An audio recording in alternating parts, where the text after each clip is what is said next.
Hey, welcome to Half the Battle. Well, it's time to look at a comic again. And we'll be talking about Special Missions Issue 3, Burnout. And the cover is a gritty reboot of the A-Team? Okay, to be fair, it does look pretty damn awesome in a what if Leroy Jenkins had a van kinda way. The first page informs us this takes place somewhere in the strife-torn Middle East. Man, can you believe how dated these old comics can be sometimes? A few Joes are meeting an American mercenary pilot called Deke who has air photos of his own local base the US wants to attack. This guy is... Hey, wait a minute! Is that guy drinking an actual beer and smoking? In a G.I.Joe comic? In the 80s? Okay, he doesn't technically call it beer, but rather his own private stock, but come on! And this is when the comic went to great lengths to avoid that stuff. Like making the Dreadnoks drink grape soda and the Joes the famous Yo-Jo Cola. They must have really wanted to emphasize how much of a lowlife this Deke guy is.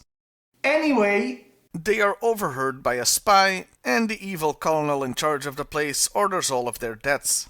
Sure enough, they arrest Deke, and now he's sporting a full beard.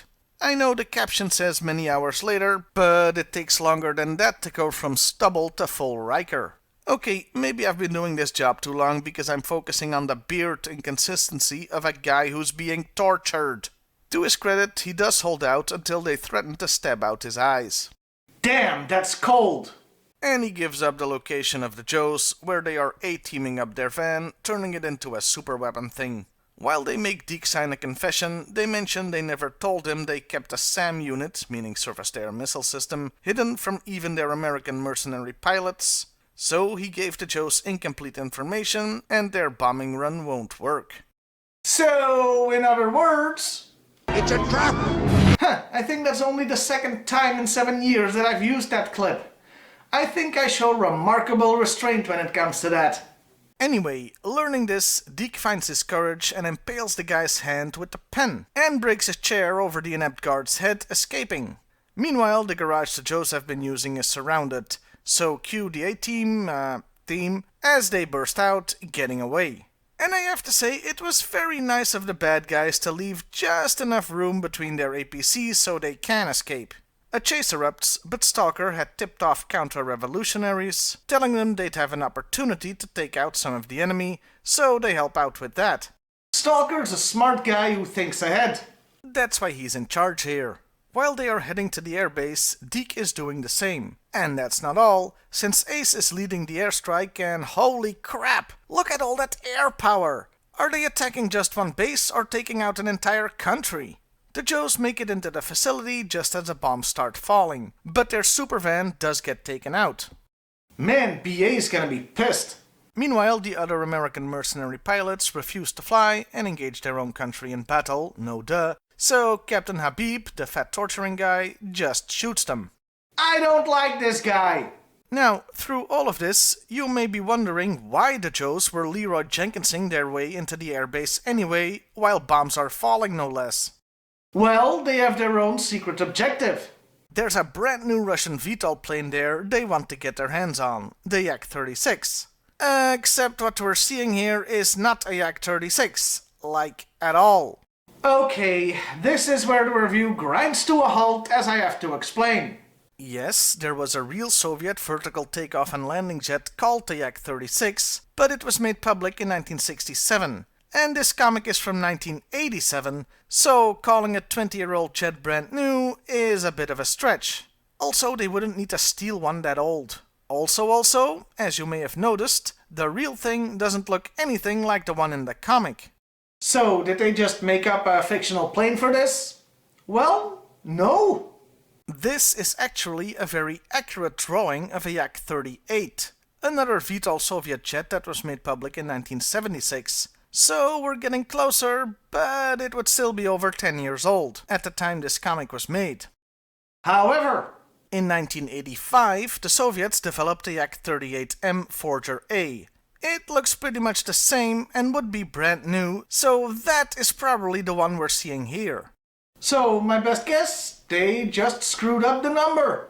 36, 38, yeah, it's an easy mistake to make, and they clearly knew what a 38 looked like. So, yeah, on some draft of a script for this comic, Larry Hama typoed a 6 for an 8. Yeah, I had to look all of that up. Man, I have way too much time on my hands. Oh, right, the story. The plan was for Slipstream to fly the thing out of there, but the hydraulics have been pulled out, so uh-oh, that thing isn't going anywhere. As the attack goes on, they spot a fleet of Condors, a large Soviet transport planes akin to the C-5 Galaxy, and wouldn't you know it, the Yak-36, well, 38, would fit in there. Okay, I looked this up too, and yeah, I think it would actually fit in there. By the way, the Russians themselves didn't call this plane the Condor. That was the NATO reporting name, designations used by Western countries to identify Soviet assets. The Russians called it the Antonov AN-124 Ruslan. I told you I have way too much time on my hands. Anyway, the Joes have two problems. One is that their own forces are gonna take out those Condors, and the other is that SAM system they don't know about. Well, because this is still a G.I. Joe story, the first problem is solved easily enough, with them taking off just in the nick of time. Who'd have thunk it? The second problem requires a more drastic solution, though. Deeks made his way to a fighter and manages to take off. Unfortunately, he doesn't have any ammo or missiles on board. So that just leaves... yeah. He crashes his plane into the hidden SAM battery, taking it out, as well as that fat bastard. Damn! And the comic ends with the Joes saluting their fallen comrade. And that was Burnout. Pretty damn heavy for a G.I. Joe story of the time. And it was very much Deke's story of redemption. Sure, you could see it coming, a character that's not a Joe, doesn't have a toy. Yeah, you kinda knew he was gonna be dead meat. But it was still effective. They made sure to show him as a lowlife at the beginning. That's why he's drinking and smoking. But then Stalker mentions that he was a good pilot who got shot down in Nam and was a prisoner of war, who they wouldn't let fly afterwards. So he took the mercenary job. Then he shows his quality by resisting freaking torture and saving the day. All in all, I don't have much to complain about.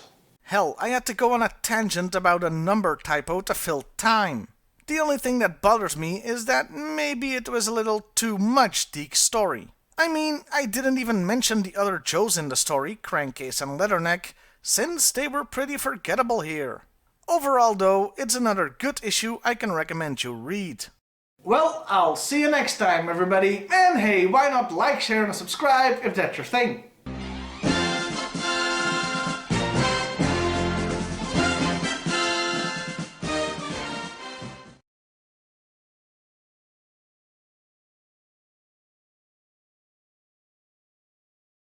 Can you believe they called a Yak-38 a Yak-36?